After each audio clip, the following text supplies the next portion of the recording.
শুভ দুপুর বন্ধুরা, সবাই কেমন আছো? চলে আসলাম আজকের আবার একটা লাঞ্চ থালি নিয়ে। তো আজকে লাঞ্চ থালিতে কি রয়েছে দেখো, এখানে রয়েছে গরম গরম ভাত, আর এখানে রয়েছে কাঁচা লঙ্কা, এটা রয়েছে মূলোর বড়া। দারুণ খেতে হয়েছে মূলোর বড়াটা। আর এখানে একটা স্পেশাল জিনিস রয়েছে, এটা রয়েছে সর্ষে পাতার ভর্তা। তো এই সর্ষে পাতার ভর্তাটাও খেতে কিন্তু দারুণ লাগে। তো একটু সর্ষে পাতার ভর্তা এরকম ভাবে ভাতের সঙ্গে মেখে নেব। মেখে নিয়ে হুম কাঁচা লঙ্কা দারুণ।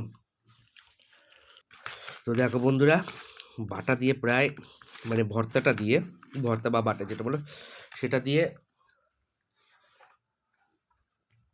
খাওয়া মোটামুটি কমপ্লিট। যাবো এবার পরের আইটেমে। তো দেখো পরের আইটেম, কচু দিয়ে আলু দিয়ে রুই মাছের ঝোল। মাছের পিসটা দেখেছো, প্রচণ্ড গরম। তো চলো আমি খাওয়া দাওয়া করে নিই। তোমরাও ভিডিওটাকে ততক্ষণে লাইক কমেন্ট এবং শেয়ার এবং সাবস্ক্রাইব করো। টাটা, দেখা হবে নেক্সট ভিডিওতে।